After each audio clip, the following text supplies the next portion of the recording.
పీటర్లతో ఉన్నటువంటి సంబంధం, అనుబంధం, పరిచయం, సహవాసం ఇవన్నీ చెప్తాను. ఎప్పటి నుంచి? మీ అందరికీ తెలియక ముందు నుంచి నాకు తెలుసు.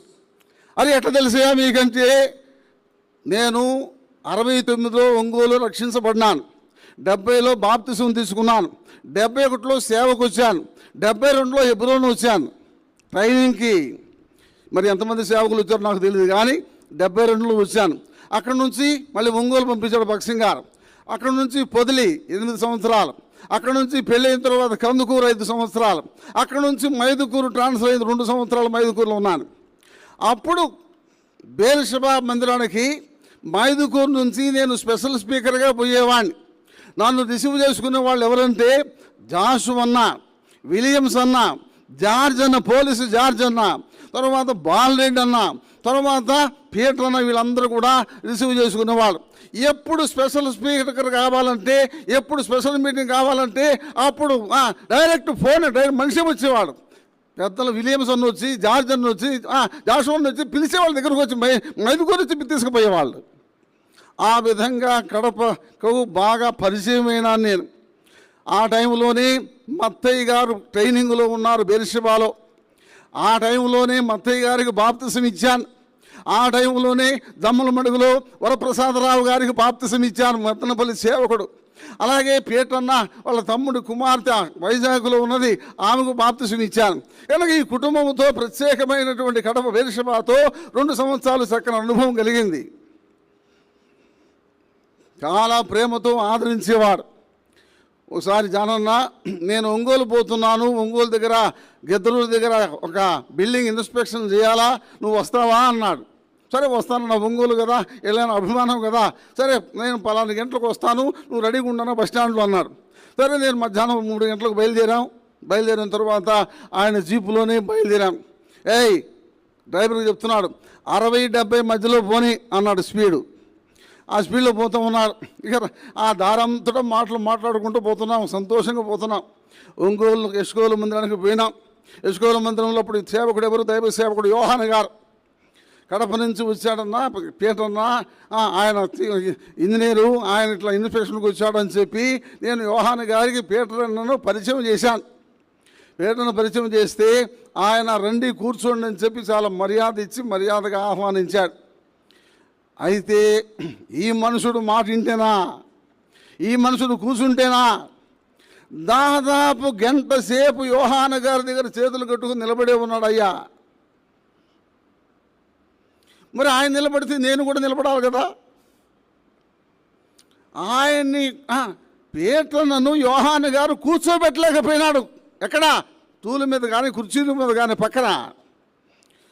పిల్లలు ఎందుకు ఈ విషయం చెప్తున్నానంటే, దేవుని సేవకులంటే ఆయనకున్న అభిమానం కానీ, మర్యాద కానీ, గౌరవం కానీ, తగ్గింపు కానీ, వారి మీద ఉన్నటువంటి మంచి ఒపీనియన్ కానీ ఇంకెవరికి మనం చూడం. అయితే విచారం ఏమిటంటే, ఆయనను ఆ మంచితనాన్ని చాలామంది ఏం చేసుకున్నారంటే, మీకు అర్థమైందా? ఇది మైకులో చెప్పడం బాగుంటుందని చెప్పి సైగ చేసి చెబుతున్నాను అంతే.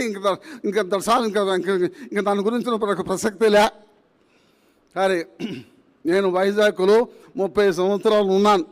30 సంవత్సరాల తర్వాత 2023 సంవత్సరంలో గుడ్ ఫ్రైడే ఈస్టర్కి నన్ను వాక్యం చెప్పడానికి రమ్మన్నారు హెబ్రోన్. సరే వచ్చాను. నా భార్య 2022 సంవత్సరంలో ప్రభు మహిమలోకి వెళ్ళిపోయి వచ్చిన తర్వాత, అయ్యా హెబ్రోన్లో సీనియర్ సేవకులు ఎవరు లేరు, మీరు ఉండండి చెప్పి అడిగితే హెబ్రోన్కి వచ్చాను. వచ్చిన తర్వాత నా కూతురు, నా పిల్లలు కూడా ఉన్న కారణం చేత హెబ్రోన్ దగ్గర ఇల్లు తీసుకుందామని చెప్పి ఇంటి కోసం వెతికితే ఒక ఇల్లు దొరికింది. ఎక్కడ దొరికిందంటే పీటర్న ఎదురుగా దొరికింది ఇల్లు.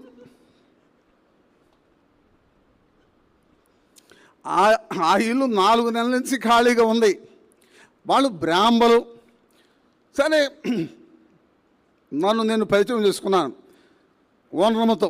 అమ్మా, మేము బ్రాహ్మణం, మాది ప్రకాశం జిల్లా, మేము దేవుని నమ్ముకున్నాం, యేసుప్రభు సేవ చేస్తున్నాం, మీకు ఇష్టమైతే ఇవ్వండి అని చెప్పి మర్యాదపూర్వకంగా చెప్పాను. నా కూతురు పక్కనే ఉంది. సరే, ఇంత 18,000 అడ్వాన్స్ ఇవన్నీ మాటలు అయిపోయినాయి. ఎప్పుడు చేరుతామంటే ఫలానప్పుడు చేరుతాం. సరే, మొత్తం సామంతు దిగాం. దిగిన తర్వాత ఎవరి చేత ప్రార్థన చేయించాలా?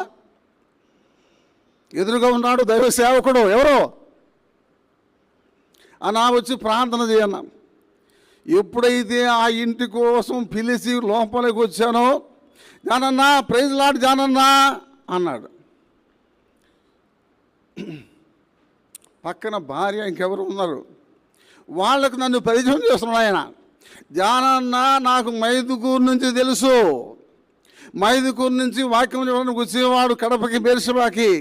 మేము ఎంతో ఆత్మీయమైనటువంటి మేలు పొందాము జానన్న పరిచయం ద్వారా అని చెప్పి పరిచయం చేసి ఆయనే వచ్చి ప్రార్థన చేశాడు. ఇక మొదలైంది, ఏం మొదలైంది? సహవాసం, అనుబంధం, బంధం మొదలైంది.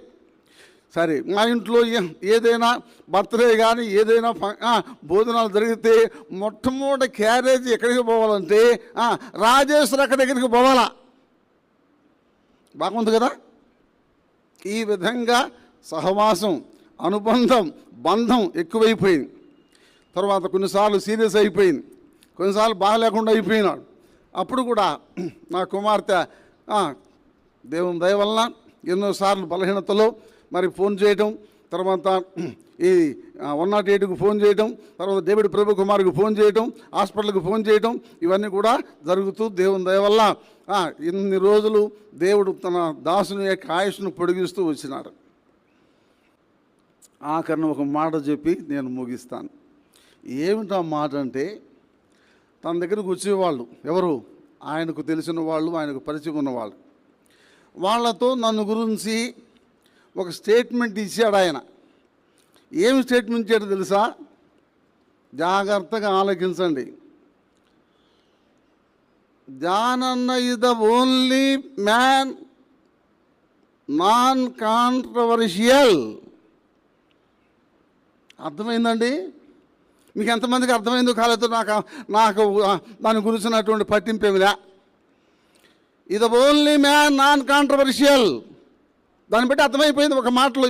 మీరు ఇంకేమైనా ఆలోచన చేసుకోండి. ఆఖరి వరకు ఎప్పుడు బాగలేకపోయినా లోపలికి పోయి అన్న ప్రార్థన చేస్తాను, ప్రార్థన చేయి జానన్న, ప్రార్థన చేయి జానన్న. తలుపు తెలుసుంటే అన్నే ముందు జానన్న ప్రైజ్ లార్డ్ అని చెప్పి నన్ను పలకరించేవాడు. ఇప్పుడు విచారం ఏంటంటే పలకరించే వాళ్ళు లేరు, ఎదురుగా ఖాళీ అయిపోయింది. ఇది దేవుడిని ఇచ్చినటువంటి సహవాసం. ఆయన గురించి ఎన్నో అనుభవాలు అందరూ పంచుకున్నారు. అయితే నేను పంచుకున్నది ఏమిటంటే, ఒక ఆత్మీయమైనటువంటి మాదిరికరమైనటువంటి దైవజనుడిని ప్రత్యక్షంగా చూసి సహవాసం చేసేటువంటి భాగ్యము దేవుడు ఇచ్చాడు. దేవుడు ఈ మాటలు దీవించునుగాక.